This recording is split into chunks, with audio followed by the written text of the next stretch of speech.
There are certain groups which are operating on social media who know what I am doing, but who don't like what I am doing. And then they brand me as pro-Rajapaksa and pro-Sirisena and pro-Vikramasinghe and pro-AKD. Every past government we have had has come with their own corruption tags. And it somehow just grew and grew. So much so that people got really fed up. Unfortunately, we have only seen politicians who have bowed down to pressure, who have not been able to make decisions of their own. I don't know what will happen going forward. But definitely there is no authoritarian rule when it comes to media. But there is a huge issue as media what we are facing.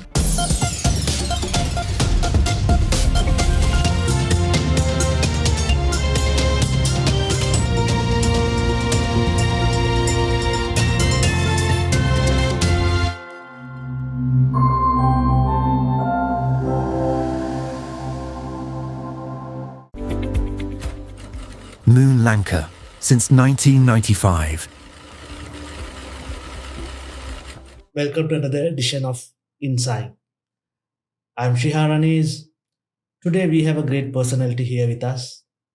She is very controversial in social media and people sometimes hate her for her stance. We have the editor-in-chief of the Daily Mirror, one of Sri Lanka's top English daily, Jamila Hussain. Welcome to the show, Jamila. Thank you, Shihar. Thanks. Jamila, you are more popular for your controversies, especially in Twitter. And sometimes your tweets, people actually hate you because the stance you take. Let's start with the background. How did you choose journalism and how did you come to this position? Tell us about you first, Jamila. Okay, so I think the introduction has been quite spot on, perfect by you. So Shihar, it's been like 21 years now since I'm in journalism. I got in soon after college. I never wanted to get into journalism. My goal and aim was politics. I wanted to see myself contesting and, working for the country, working for the people. Because back in school also, I was very active when it came to all social services. So when I conveyed this to my parents one day, I said that I want to get into political science and I want to get into politics. Well, being a father, my dad said no. He said, politics is not for you. Try to see if you can choose another career. So I said, no, it's in my blood. So then he said, okay, I'll put you or I'll allow you to get into something which is closest to politics, and that's journalism. So at that time, I remember I had sent in an application to Lasantha Vikramatunga, who was the editor of the Sunday Leader. And in my letter, which I sent to Lasantha, I had said that no matter what happens, please make me a political writer. And then he immediately called me for an interview and he asked me just two questions. He said, will you be dedicated to your career? Because journalism comes with a lot of sacrifices. It'll be something where you will have to say the truth against the lies. So you'll have to choose the correct path. I said, you have me. So he immediately hired me, like within 10 minutes I was hired. And that's how my entire journey started. I still love politics, but I think now I love journalism much better. Yeah. Will you be contesting in future? You won't believe. But within the past 3 years, I have been asked this a lot by various politicians, even some diplomats in Colombo, but absolutely not. Because the thing is, my path is very clear. I want to keep writing and I want to keep writing the truth for the audience, whether some people like it or not, In your social media platform, especially on the Twitter or X now, Jamila, you have been very controversial. You have taken a stance against the tide, right? Yes. I remember when everybody hate Rajapaksas, you were pro Rajapaksa and writing about them. And you at one point, I think you were the only source Rajapaksas were talking at a point, right? Why do you want to be like that? Okay, so there is a small correction, Shihar. I'm not a pro Rajapaksa. In fact, I'm really... You were seen. Yeah, in fact, I'm really glad that you asked me this question. See, I'm not pro anybody. Right now, I'm branded as pro Rajapaksa, pro Ranil, pro-Sirisena, and now even very recently because of my editorials, people say I'm pro-AKD as well. I mean, why do you always have to brand somebody as pro this and pro that? You see, during the Aragalia time, I think that's what you're mainly referring to, that is during the Aragalia. We had a sitting prime minister, and that's Mahinda Rajapaksa. We had a president that was Gotabaya Rajapaksa. We had a minister who was Nama Rajapaksa. So they were all from the Rajapaksa family. And I was a journalist back then. I was not the editor-in-chief of Daily Mirror. So my role was to report. So when, usually for me, my journalism is, Shihar, when people are reporting about a certain group and they're blaming another group, I usually go to that other group to get their side of the story. Because what is journalism? It doesn't mean that you only cover one side of the story. Journalism means covering both sides of the story. I remember, I'll tell you an example. During the heights of the Aragalia, when Mahinda Rajapaksa was the sitting prime minister, I had in fact approached them for an interview. Because while the crowds were going to Golface and interviewing the protesters, who was interviewing the sitting prime minister and the sitting president, wanting to know what is going on in their minds. And fortunately, I got that interview. And I went and interviewed Mahinda Rajapaksa. And you won't believe, one of my questions which I asked Mahinda at that time was, Mr. Prime Minister, you're sitting here with me at Temple Trees, but we can hear the protesters outside demanding for your resignation. What do you have to say? I mean, he being Mahinda Rajapaksa, gave me a splendid reply. He said, this is the democracy, what you guys want. You know, so my journalism doesn't mean that I have to agree to the tide. Where in the journalism rule does it say that? You know, I always want to give all sides of the story. And unfortunately, there are certain groups which are operating on social media who know what I am doing, but who don't like what I am doing. And then they brand me as pro-Rajapaksa and pro-Sirisena and pro-Vikramasinghe and pro-AKD. You know, this is my journalism. I'm not pro anybody, but of course I have my preferences. I find Mahinda Rajapaksa to be a very fantastic leader during his time. He brought in the investments, etc. Then I saw Ranil for the positives that he brought. I saw Maitripala as for the positives he brought, and now I see AKD as a very good leader as well. So that doesn't make me pro, because when it comes to exposing their wrongdoings, I have very well done it.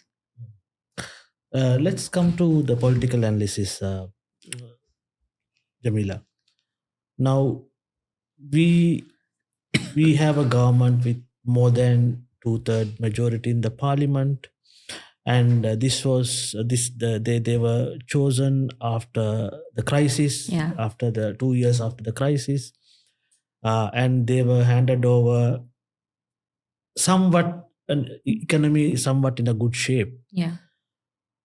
Under this government, how do you see things compared to previous governments? You have been in journalism for last 21 years, means like from 2004, during the war, after the war, during the economic boom, and during the Yahapalne, you would have been covering all these things.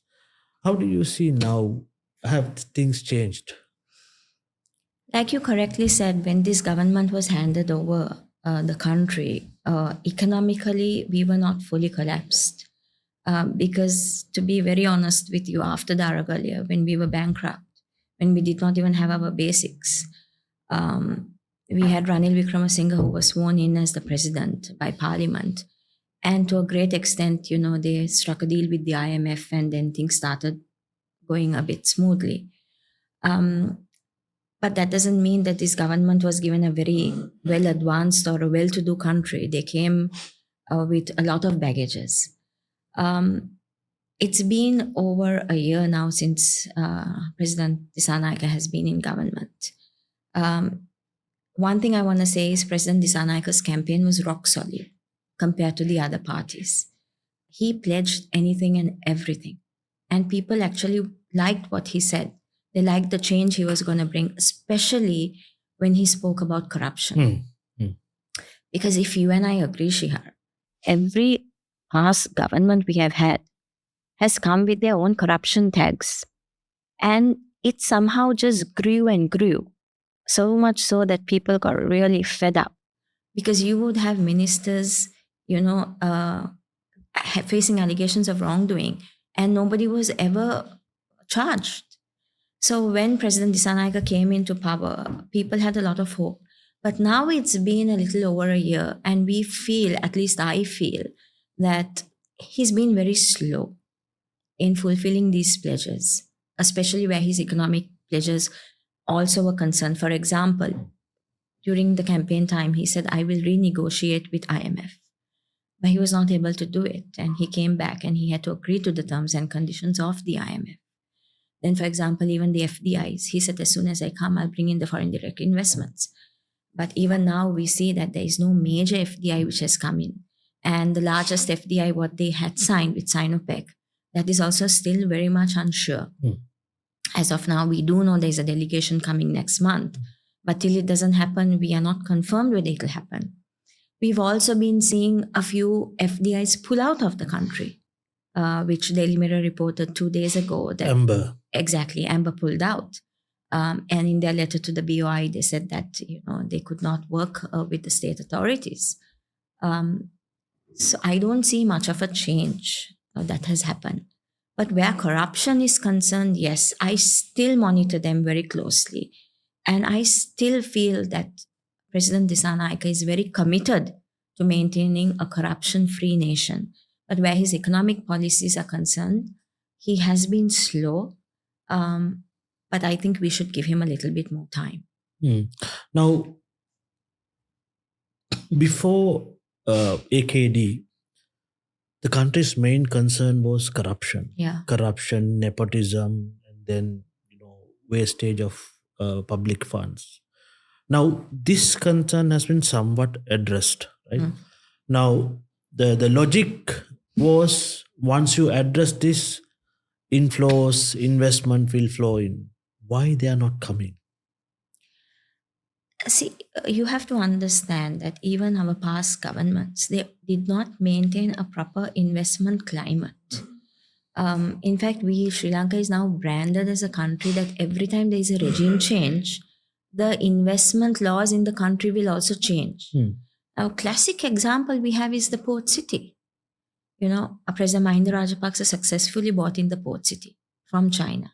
What did President Sirisena do as soon as he came in? He and Ranil Wickremesinghe immediately suspended it. So much so that the project company had to pay a heavy compensation every single day that the project was suspended.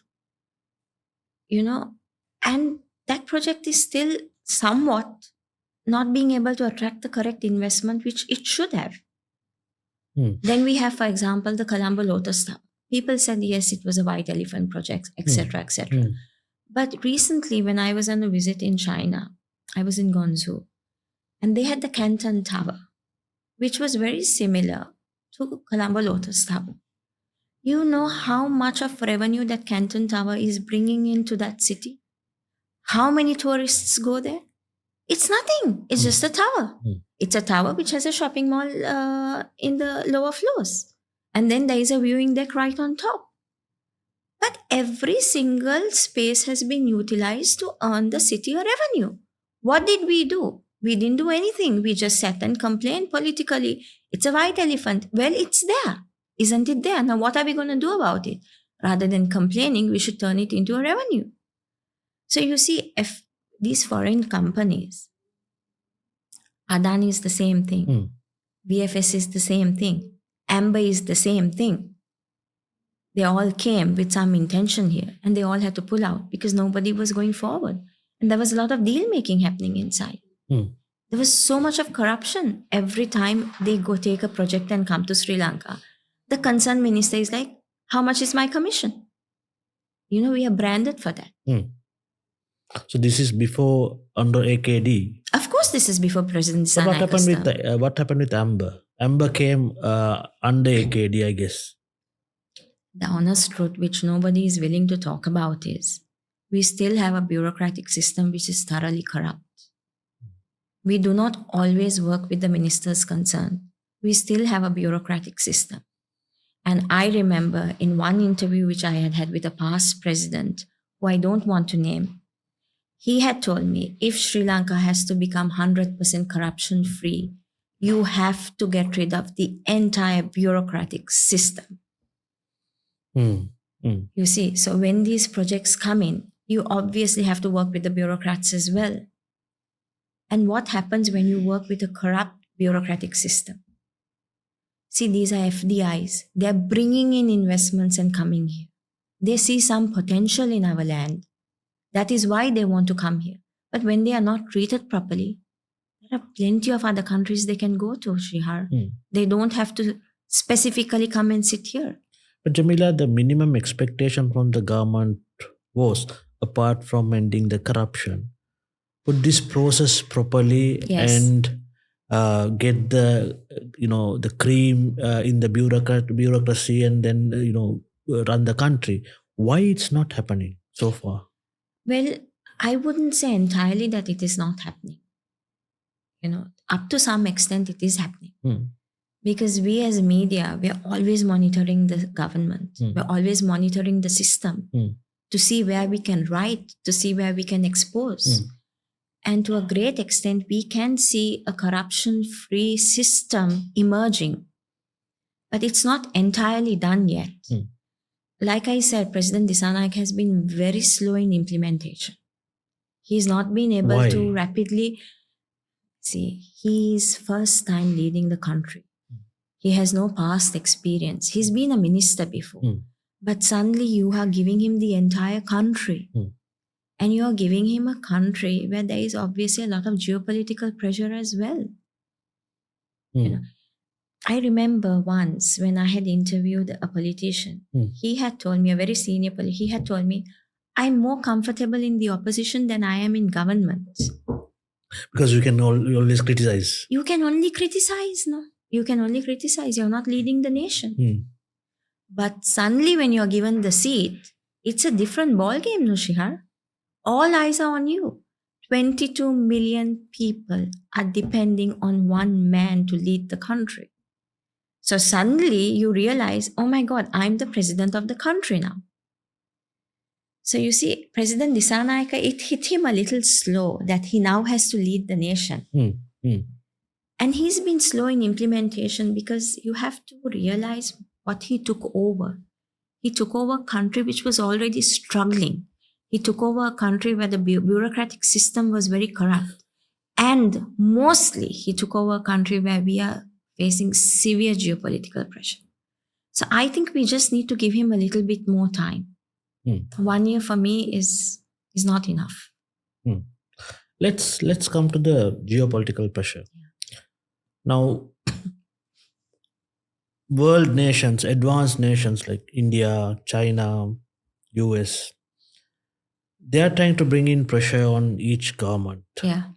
And basically they want to be close to government in power, and that has created some controversies and inability to decide a few things. For instance, Port City is done, but investments are not coming, right? And some people are dragging internationally and campaigning not to go for that. There was Adani project. It was a good project, about to be started, and then there was price difference and they pulled out. Now, more than the investment issues in the investment climate, the geopolitical issues are, basically denting the investment climate plus the political climate in Sri Lanka. Of course. Now, I remember during Rajapaksa's time from 2010 to 2015, whenever he could not win India, he could not convince India, he went to China. So, and then, there was also attempt to kind of go against each other. When China says no, he went to India, something like that. But how can we navigate this geopolitics going forward? Because we have come to a crucial time and the world is not the same what we have seen in the past 10 years. Of course. Trump is ruling the entire world, right? is a so uncertain person. You don't know what he's going to do next moment. Exactly. Right? So how can Sri Lanka forget about Anura Kumara Dissanayake, whoever is leading this country? How can Sri Lanka navigate this geopolitical issue? I have only one straightforward, direct answer for that. We need to have a leader who has a backbone and who can call a spade a spade. And unfortunately, we have not seen that as yet. You see, when you spoke about Donald Trump, the world may hate him, but I think that guy is rock solid. He is putting the interests of his economy, of his people first. He doesn't care what the world thinks about him. He sees where his benefit is, and accordingly, he will implement it. Okay, he failed once when he was in power, but this time he's come back, having that in mind, that he will do exactly things where he benefits and where his country benefits. So what's wrong in that, Shihar? Of course, I don't agree with his policies where waging wars on other countries, because he himself had said he would not do it. And now he's doing it. I don't agree with that. But when it comes to his economic conditions and solutions, he's putting himself first. So the same way, Sri Lanka is located ideally in the Indian Ocean. Basically, we are blessed with everything. And if we had got the correct leader, by now we would have been far higher than Singapore or even Dubai. I mean, going back to the war era, thanks to President Rajapaksa, today whatever said or done, the war is over. And then he brought in a little bit of investments. Today, even now, the investments we see is what came during his time. But where have we still seen a leader who can tell these countries that, look, this is my country. I need to put the interests of my people first. And accordingly, I will talk to you. But that's what AKD told before the elections. AKD said a lot of things before the elections, no, Shihar. He was in opposition back then. He's in government now. So now his hands are tied. It's like I was a journalist back then. I'm an editor now. There's a huge difference when you're seated in the seat. And we are a country who always boasts about maintaining a non-aligned policy. We have never been able to maintain that, no matter how much we try. But all I can say is we really, really need a leader, a young leader who can call a spade a spade. And if the day we get that, Shihar, you will see the transformation of Colombo, of Jaffna, of all the major cities in this country booming. Otherwise, till then, we're just going to be pawns in the political and geopolitical game. Let's talk more about this geopolitical game, especially with China and India. Yeah. India wants to basically kind of be very close to Sri Lanka, and because it's a neighbor. Of course. And the location has somewhat have a concern on their national security. Yes. Obviously, yes. And there were issues with Chinese research vessels. Yes. Right? And they intervened. Everything is fine.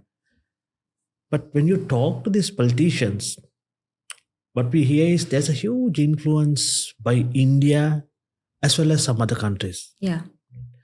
Some of these politicians, now it's official. People are going to India on an official tour, and they are trained there. Some of them are going to China, they are trained there. Some of them are going to US, they are trained there. How do you see the interventions of these countries in Sri Lanka? One thing is, I applaud all three countries, India, China, and US, because they realize our potential much more than even our politicians realize it. Otherwise we are for them a drop in the ocean. True. But why do you think they're always concentrating on Sri Lanka? Because they realize our potential, which even our politicians never realized. So whatever said, and I applaud them. Secondly, when it comes to India, obviously India will be concerned. They are our immediate neighbor. In fact, if you go to see we are so close to India that if anything happens here, it will have a direct impact on India as well. So obviously they will be concerned who's coming here, who's investing here, and what purposes they are coming here for, because we're just in their backyard. India being one of the greatest superpowers in the world today, they're going to be very concerned about what's happening in their backyard. And if I was, trust me, the Indian leader, I would be concerned as well. You see. So it's like a big brother always watching over little sister. And that's exactly what India is doing. And at the same time, we have China. China realizes our potential so much so that they know that if they park their money here, if they brought in the investments here, they would benefit strategically as well, because they can control the Indian Ocean through us. And to a great extent, China did bring in projects which would benefit the country. As a country, we should know what projects we should take, even though they're coming with different agendas. We should know how to utilize those projects for our benefit. Like in Dubai. Exactly. See Dubai. What a fantastic story Dubai is today. Every single country wants to invest in Dubai today. They may go with different agendas, but Dubai knows how to utilize that for their benefit and for their people. Today, Dubai is only just a dream for us, isn't it? Same way Singapore. It's a dream for us. When China bought in the port city, they must have had other agendas, because it's just near the Colombo port. It's also on the Indian Ocean.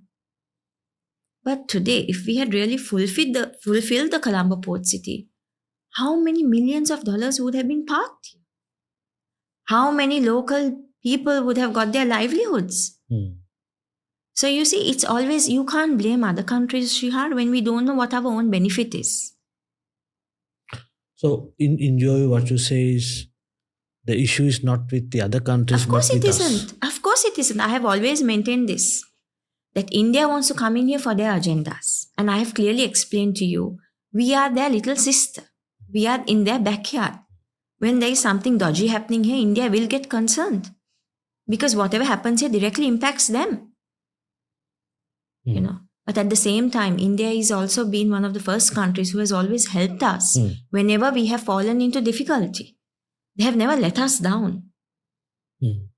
But of course, they are also coming here for different agendas. But like I clearly said, everyone is to their own benefit. It's just that we have to know how to utilize it.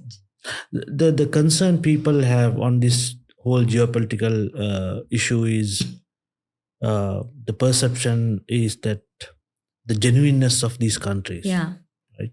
Why they are coming, right? Because the bad experience in the past, in 1980s, what India did, how they armed and trained LTTE and then helped them to sustain that war for 26 years. And then again, when China and Pakistan came to back Sri Lanka in the war, India also joined the bandwagon in the last final stage of the war. So there is a question about genuineness of these countries, right? So in terms of governance, in terms of investment, in terms of foreign policy, how should the government manage this? See, Shihar, whenever a country wants to come here, whether it's India, China, United States, Japan, etc., they will always see their benefit and come here. Exactly. Correct? Nobody is jobless enough to come here for the love of us, because they have their own economies and own people to look after. And these are major countries we're talking about.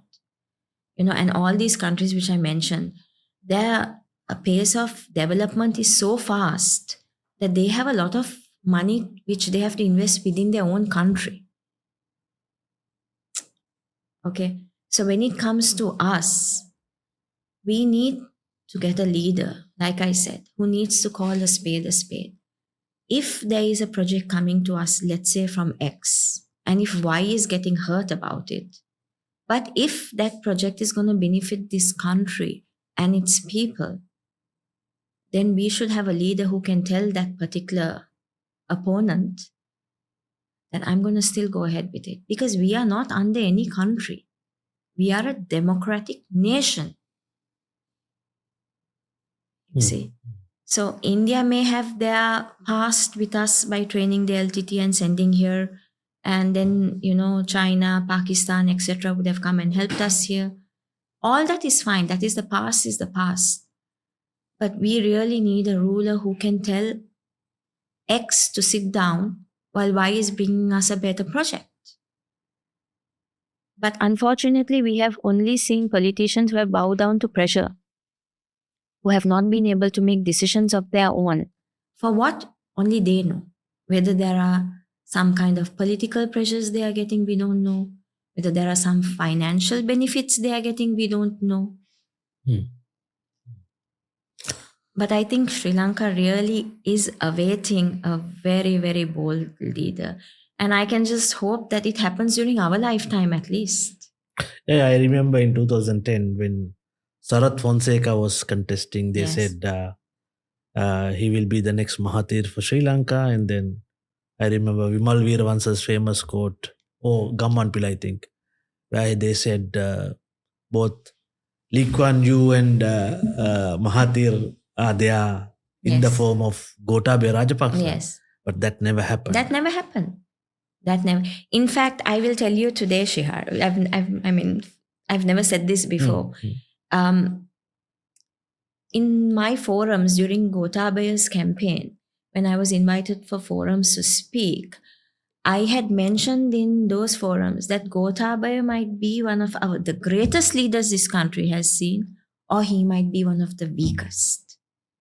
And at that time, when I had put a tweet also on X, as usual, I had come under a storm, because anything what I tweet is basically people don't like. But today, see what happened. It's very clear to you which statement you should follow. How would you rate Anura Kumara Dissanayake in that same perspective? To be very honest with you, Anura Kumara Dissanayake is a young leader. And I think his intentions to a great extent are pure. He does want to do something for the country. But if he can maintain that momentum, well and good.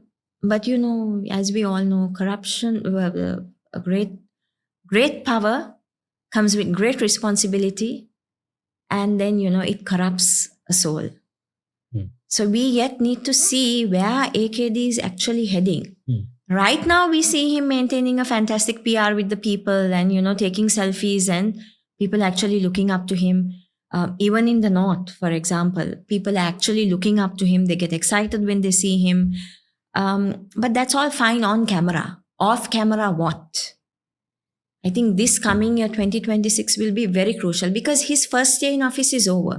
For me, I always call that the honeymoon period. That's over now. Exactly. From December, that ended.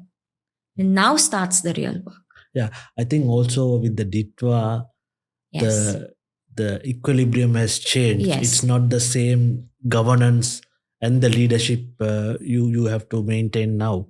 One thing I want to ask you, Jamila, now, see, they have a good intention. Yeah. The current government has a very good intention, non-corrupt, then fast-tracking everything. But the decision making is very slow. It is. You yourself repeatedly said. Why is this indecisiveness? Why do you see this indecisiveness? To be very honest with you, even I don't have an answer for that. Because when he came into power, we thought that things would move really fast. We have him as the president, then we have Prime Minister Harini Amarasuriya, who's also leading the cabinet. Then we have Vijay Deherat, who's handling foreign and tourism, the two main portfolios. When we have such experience at the table, I'm surprised to see that decision making is so slow. I would have expected it to happen a little bit more faster than what we are seeing now. I don't have an answer for that. That is something which only they can tell us what it is. But that shows their weakness also to a great extent. when decision making becomes slow, that exposes that they are a weak government. I may be wrong in this judgment because I really want to see this government succeed. Yeah, because this government is compared with the previous governments. Right? We have never seen an indecisiveness. This is being told by even diplomats. 100%. Right. The main issue is indecisiveness. They don't basically decide on certain policies, certain crucial things. They don't decide immediately. However, what we have seen is there's a change in the mood of bureaucrats as well. They don't basically give the same support or perceived as not giving the same support they gave to previous governments, right? And I think some of the arrests of these previous bureaucrats or previous government officials also have created this fear among the fear psychosis, saying that if they take a wrong decision, then they will be jailed later. Now, how do you see that? Because now these officials are supposed to guide the government, and the government elect cannot do anything as and when they want. They need the support of the bureaucrats. Yeah, they need the support of the public, and the bureaucrats are the people who have to guide them with all this process, right? Which is not happening as it was earlier. Yes. Why do you see? Why are we seeing this? I strongly believe one point there. When President Dissanayake came, he said he would end the corruption. Yeah. And to a great extent, I am seeing that. He wants to do something. He wants the corruption to end so that people could get some relief. So when you're trying to end the corruption overnight into a bureaucratic system which has been functioning for ages and ages in a corrupt manner, it's going to be like fighting a brand new war. It's like a tsunami coming and just trying to wash out the entire population. And when one man is going against the tide with his little army, it's going to be very difficult for him. And then we go back to that comment, what I told you earlier. A past president had told me that if you want to see a proper bureaucratic system, a corrupt-free bureaucratic system, the entire system has to be reborn again. I think Georgia did for its police department. Exactly. You know, even now, there are certain departments, when we go, the entire bribe system still continues. You give them a little under the table. At a high level now. Exactly. They will get it, fastened for you. So you can't change things overnight here, Shihar, when we have had this system existing for years and years and years, even during the time of the LTTE. So we have only given this government 365 days. You don't talk about it in years, talk about it in days. So it's going to take them a very long time. And the system, either you agree with it, or either they're going to put you in trouble. So that's exactly what's happening here. For example, see the grade 6 module. What's happening? I mean, we saw things which... Nobody knows who included that exactly website my point. Link. Exactly my point. I mean, it's somewhat shameful to even for you and me to talk about it here. When a child is given access to a website promoting gay rights, and when you have a picture saying 2 mothers and a child, that's not our culture. Is this what we wanted in our grade 6 module? And now the government says they're investigating, the CID is investigating who included that. Somebody has done it, isn't it? It can't just fall from the sky. So I'm now starting to see a bureaucratic system which is now trying to slowly go against the governance. Sri Lanka, since 1995. Which means we are coming to a key strategic topic, which is the deep state. Yeah. Now, this deep state has been the reason for toppling several governments in the past. Yes. So the deep state is they work with the government, but they actually operate against the government in a different way. Yes. They slow down the process. They include, certain things that will make the government unpopular without the knowledge of the government. How do you see this deep state in under this government? I feel it is already starting or emerging. It has started in a very small scale. But at the same time, we have the president and few of his cabinet ministers who are quite active in ensuring that the governance continues unhindered, unhampered. I think only time will tell which road this is taking. It's a bit too early to say that. Whether there is a geopolitical hand in the emergence of this group or this deep state, what you say, we don't know. Because we have always faced the past where we have had geopolitical hand in ousting our leaders. I don't think that's a secret for anybody. Yeah. So now if this government is angering a certain party, and if they are trying to create this from happening, I think only time will tell. I remember in 2015, after the defeat, Mahinda Rajapaksa told, Indian Raw defeated me. Yeah. He told in public. Anyway,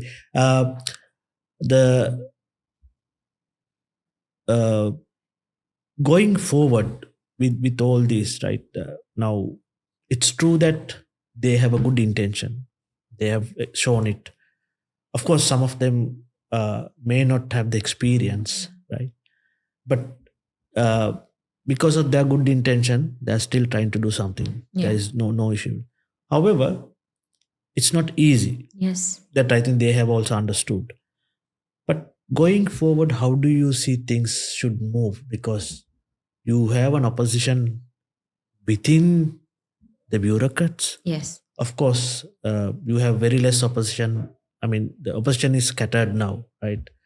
They're not talking in one voice. So they have an opportunity, right? They have the opportunity and they have great strength in that, because so far there's no alternative for them, right? To come up and say this government is bad, so elect us. However,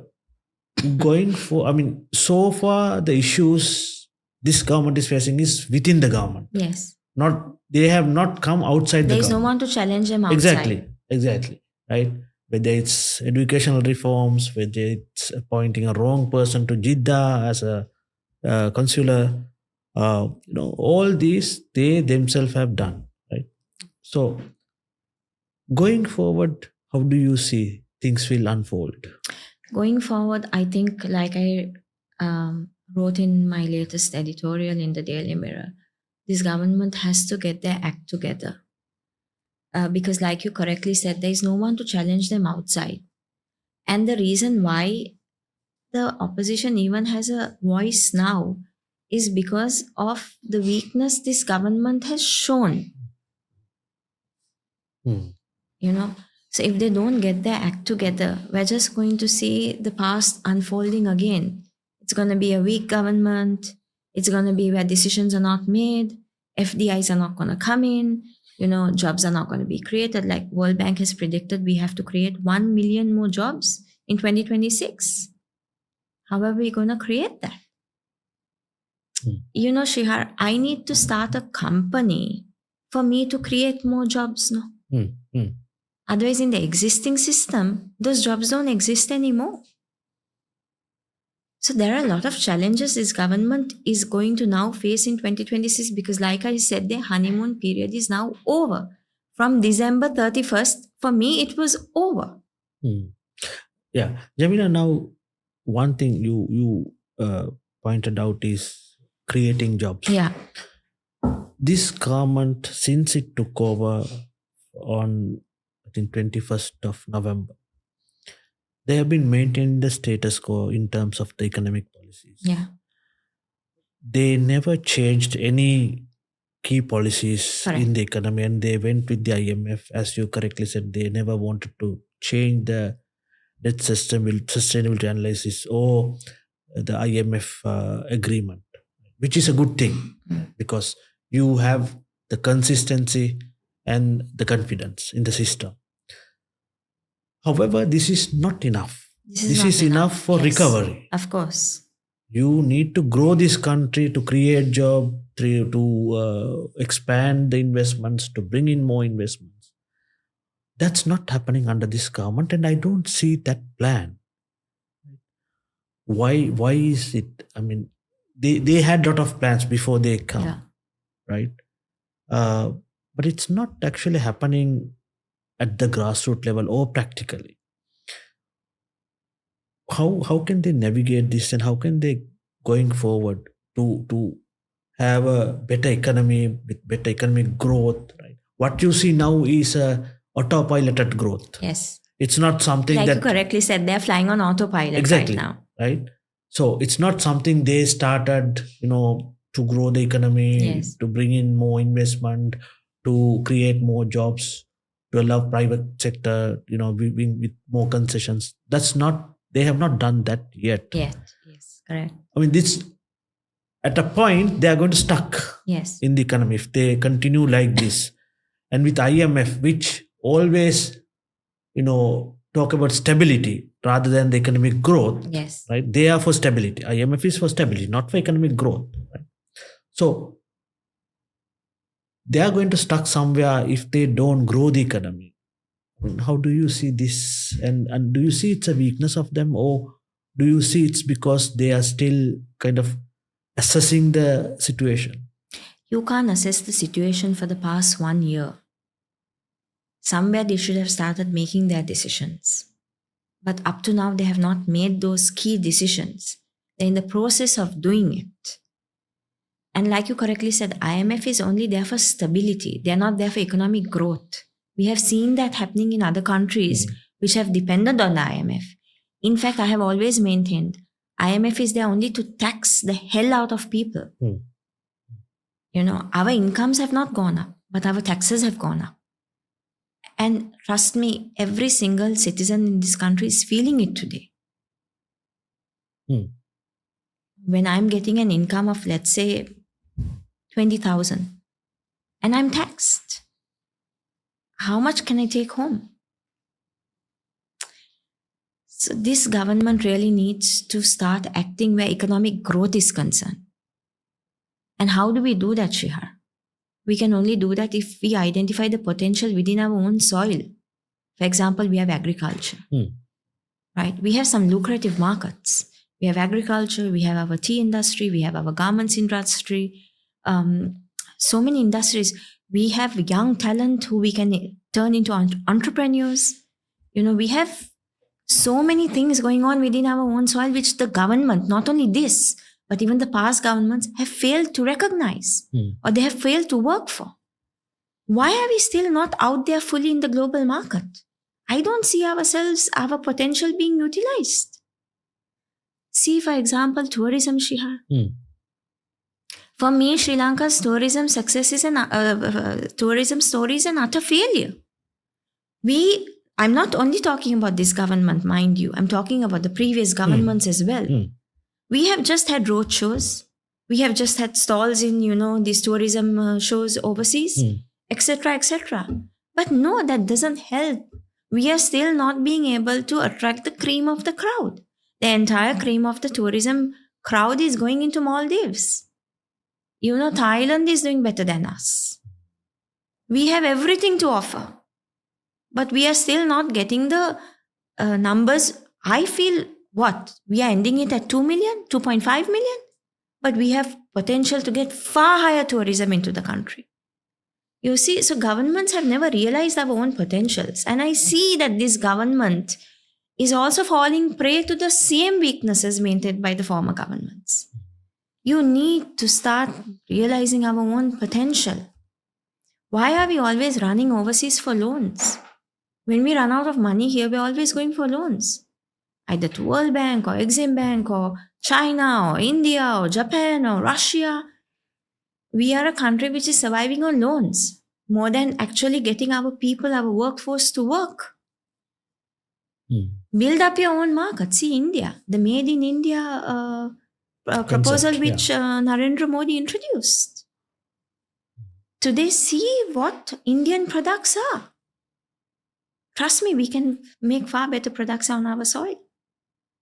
And quality, we can maintain the quality. But nobody recognizes us because of the red tape, because of the corruption. Okay. Let's go to Ditwa disaster. Yeah. This is the real challenge the first real challenge the government has seen and been facing. There is a controversy about how they reacted before the disaster and after the disaster. But how do you see the performance of the government after the disaster? It's been very slow. It's been very weak. But there were very attractive compensation packages which were announced by the president. We saw the entire nation gathering to give or donate towards the president's fund. Companies blindly donated, and they're still donating. But is that actually reaching the public? We have a very committed president who wants to send these compensation packages out to the people who have been affected, to get them their homes, to get them their lands back, or at least get them relocated to safer lands, etc. But while that is continuing, we have on-the-ground reports coming to us as the media, where, certain people are telling us from villages, especially, the upcountry, where they say no one has even come to see them. And the little time the Grama Sevakas have come, they have not spoken about any compensation package with them. In fact, I personally know somebody from the upcountry where she called me up and she said, "Can you get us some help?" And I said, "No, the government will send the help." And then she's like, "Yes, we had a local official who came to our house and who said that, you can't live here anymore. Try to go live with your relatives." Then when we asked him till when, and that apparently that official has said at least for the rest of your lives. So there is a little bit of hamper or delay between what is pledged by the president and what is actually happening in the ground. Ditwa took away a lot of lives. It came at a time when nobody expected it. It's basically like Gotabaya Rajapaksa coming in and the COVID hit us. Same way AKD came in and the Ditwa hit us. I think, again, we go back to the entire bureaucratic system. While something is being pledged by the government, it is not being implemented on ground. So we see it is very weak right now. There's a lot of delays. And it should not become another story like the tsunami, where years later, some people are still living in tents. Whereas some countries have given some housing schemes and those are dilapidated. Exactly. So Ditwa must not become another failure for us. And that's why I wrote in the Daily Mirror that Ditwa will be the turning point of this president. It'll either make him go down as a very powerful and a great leader, or he will end his term being a weak leader. Now, given Ditwa and given the economic policy challenges, how do you see the biggest political risk for NPP government in 2026? Given there should be a provincial council election. Yeah. Plus, now slowly we see some protest against the government. See, protests against the government will happen, whether it's Anura Kumara Dissanayake or whether it's Ranil or whether it's Mahinda. There are groups which are always ever ready to get onto the road and hold the placards. For me, these are freelancers who are ever ready to protest on the insistence of another group. The real protest is what we saw during the Aragali. Yeah. And that also for me was not those people going and camping in the golf face. It was the day the public came onto the road to chase away Gotabaya Rajapaksa. For me, that was the real protest. I always feel a leader has to step down when the nation steps onto the streets, not these freelancers who are holding placards and waiting. You see, so that is something the government will have to get used to. They must not get irritated or even upset over these little protests which are emerging. Sad to say, JVP was known for these protests at one time. Don't you agree with me? Yeah. During the previous governments, whenever we wanted an FDI coming in. I was actually surprised, Jamila, when I saw this a protest by JVP against the opposition in somewhere in Kalutara, Matugama. I was JVP surprised. is known for this. They've done it very successfully for many, many years. That's why I said sometimes for these people, it's better to be in the opposition than to be in government, So what are the biggest political risks you see for in 2026? The biggest political risk for me will always be the economy. The moment the economy goes frail is when the government will be in real trouble. And for that, I urge, I request, I do everything possible to remind governments, not only this, but even future governments, do not rely on loans. Do not rely on other countries to always come and bail you out.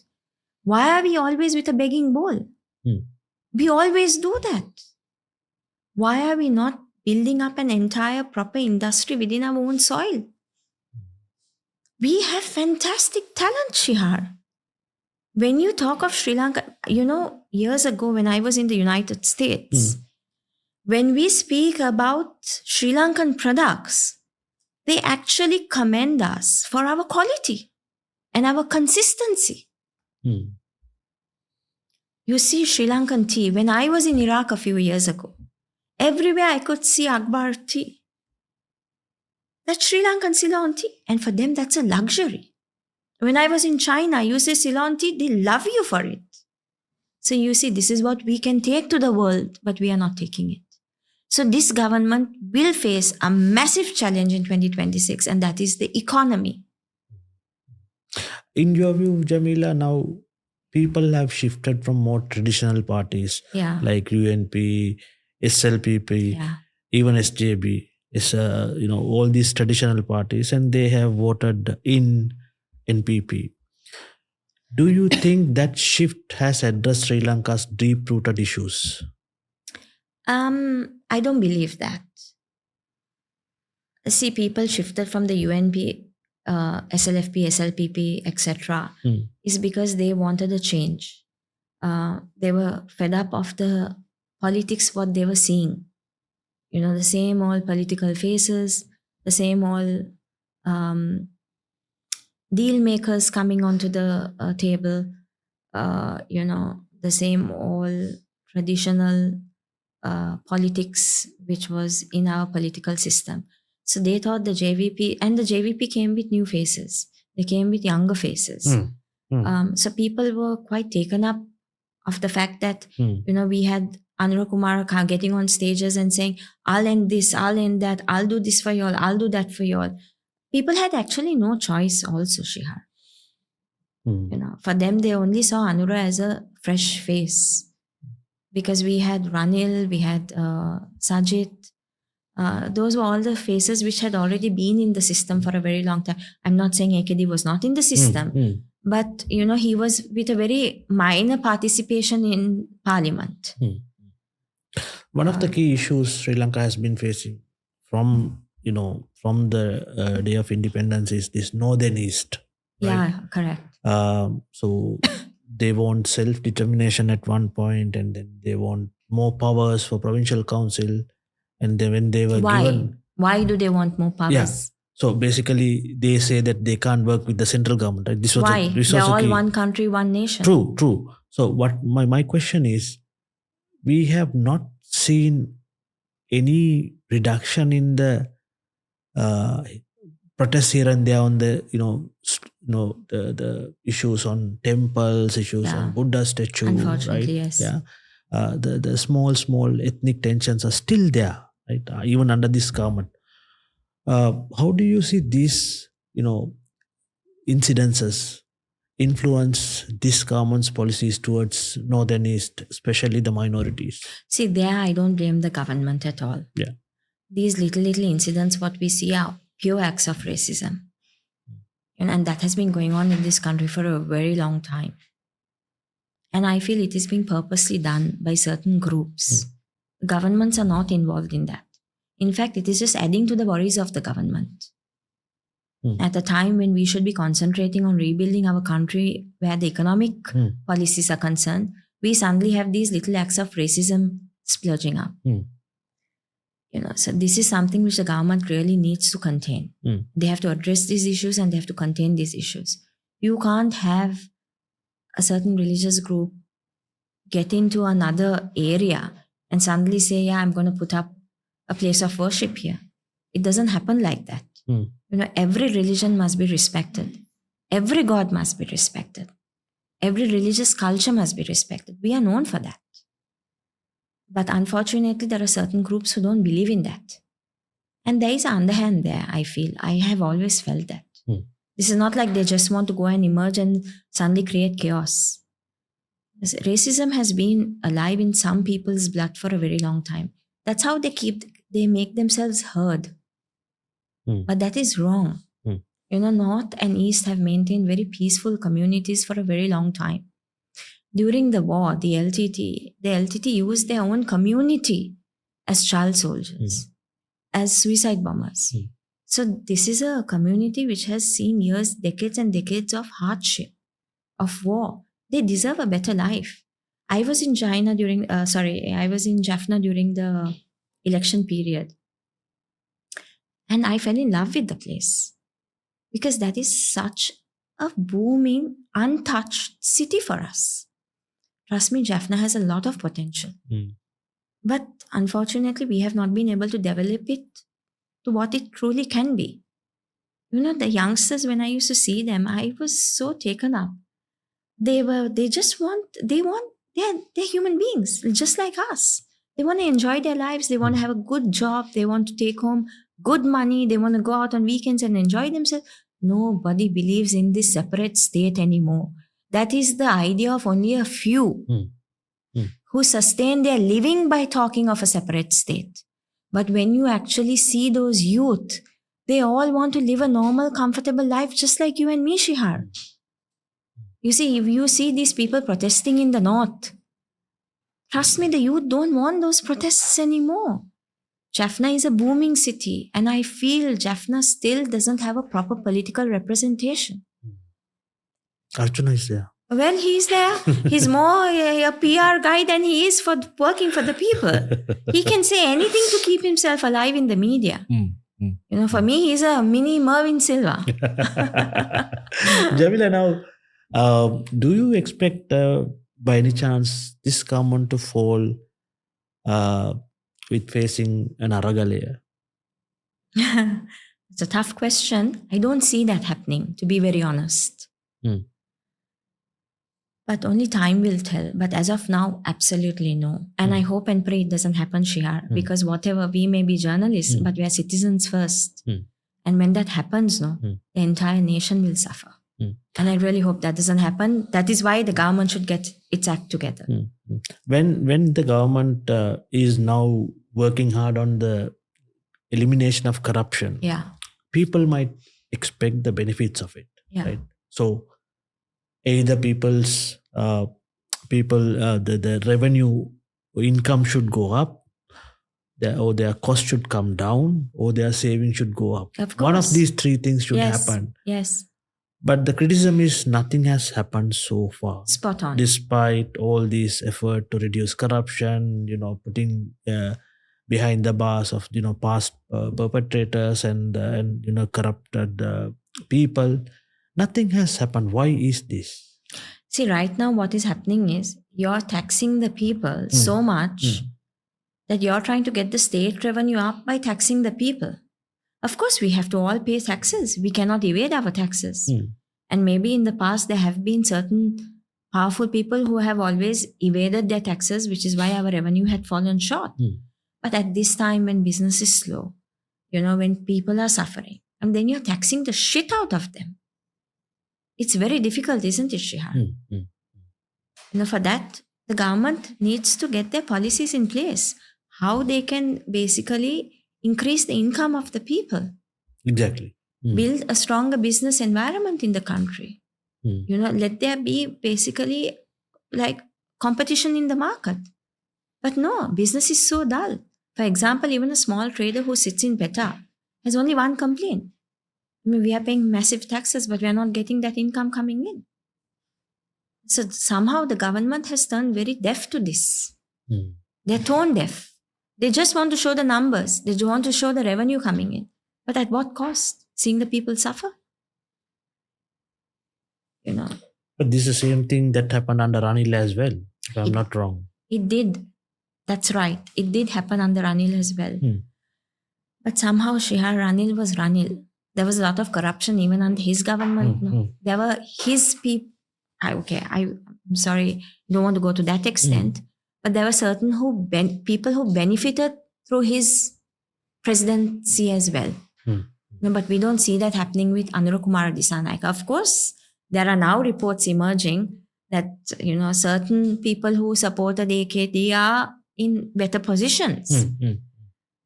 But somehow there is a lot of hope that AKD does not continue or repeat the mistakes made by Ranil Wickremesinghe or even Maithripala Sirisena for that matter. How do you see the NPP coalition, Jamila, given that JVP has the hardcore mentality, whereas NPP is somewhat liberal, right? This is somewhat, earlier it was seen as a, unthinkable coalition, right? But they have managed to win the election and run the country for nearly 14 months so far. Yeah. How do you see the coalition and the ideological difference? See, JVP needed the NPP to win. JVP alone couldn't have won an election because of the past that they came with. So if at all it is the NPP who is making them survive it out. Initially, there were reports that the president and prime minister also had their differences. But now I can say that they seem to be on the same boat, at least. We have a lot of backbenchers from the NPP who are in parliament today. I don't hear their voices. I don't see them ever. You know, it's like they've been sworn in as parliamentarians. But are they actually working on ground? I don't see that. But at the same time, I see the proper hardcore JVP who are on ground, who are trying to make some sort of a difference. So I feel there is... Difference for what? At least where, you know, work is concerned, where protesting is concerned. So it is still, the power lies within the JVP. It doesn't lie with the NPP. You know. Now we spoke about Trump. Right? Yeah. Now this interventions like in Venezuela, an impending intervention in Iran, he has already imposed a tax for 25% tariff, 25% additional tariff for the countries who are trading with Iran. What are the impacts of those, sudden policy changes on Sri Lanka? That is yet to be seen. For example, now Iran yesterday very clearly said they'll continue buying Ceylon tea despite the sanctions from the United States. Of course, when suddenly Trump barges into another country and lifts their president, especially the president of Venezuela, it's going to have an impact globally. But what those impacts are, we'll still have to wait and see, because we are suffering so much within ourselves that the US tariffs, what an impact it will have on us, is something which only time will tell. But whatever it is, our government must be smart enough and clever enough to start jotting down their points and see how they can sort of get themselves out of any major impact because Trump is very uncertain. Today he's saying one thing, tomorrow he's going and doing something else. This man overnight seems to be making decisions for himself, So what he will do next, nobody knows. The world doesn't know. But the world has to now be prepared that there is a leader like this who is leading the United States. Anything is possible anytime. How it will impact oil, how it will impact, our exports into the United States, how it will impact our imports, everything is yet to be seen. So I think there we need to have a proper economic team who will lead the government, who will lead the president to see how they can sort of, for me, this is a fresh challenge of how they can sort of face a leader like Trump. It's a whole different ball game. Absolutely. It's like after Ditto hit us, Trump hit us. In terms of judicial interference or judicial independence and media freedom, has this government made meaningful progress, or do you see signs of authoritarian tendencies under this government? No, I don't see that. Not yet. But where media freedom is concerned, I can very clearly say they're watching us. They're reading us. They're monitoring us. Okay? Every government does that. Every government does that. Yeah. But probably I can very confidently tell you about this government is because I'm the editor-in-chief under this government. So for me, it's now the pressure is different than what I was as a journalist. You know out of your experience as well, Shihar, how difficult it is for editors under any government to survive. Tomorrow morning, we write anything against the government, obviously you're going to get the call. But there have been concerns, at least from my experience, I can tell you, sometimes when the Daily Mirror does highlight issues, there have been concerns raised by the government. But they have not raised it in a way where, we are given warnings. We don't get warnings like that, at least not under them. But like I said, it's only up to now, we have not heard this. I don't know what will happen going forward. But definitely there is no authoritarian rule when it comes to media. But there is a huge issue as media, what we are facing. Nobody speaks. Nobody talks. And I can tell you, the little people who I have spoken to, they always come up with one thing. We have been told not to speak. So then who talks? These are the government leaders, right? Including from government leaders and those who are heading state departments. So who talks? Finally, who talks? How do we get conveyed to the public of what is happening? What is our role as media? We convey to the public what is happening within the governments. So when there is nobody who is willing to come online and give us the information, what do you want me to do? Assume? And I can't do that. So that is a major issue we are facing as the media. And where judiciary is concerned, Shihar, I will only maintain one thing, that every government that comes to power, they do try to influence the judiciary, right? But I think we have been able to maintain a very powerful judicial system in this country up to now. But Jamila, there was an issue, I think, I remember even there was a request from the opposition to appoint a parliament select committee on some of the grievances raised by judiciary officials. Mainly, they were saying some of the officers are given promotion in terms of their party affiliation or their closeness to the party in power, right? However, the speaker rejected it. But however, this is a growing, ongoing issue. I mean, if it is true, isn't it a judiciary interference? It is. If it is true, it is. I mean, these concerns raised by the opposition, even the media has highlighted it several times. If it is happening, government should know better what it campaigned for and what it pledged when they were coming into power.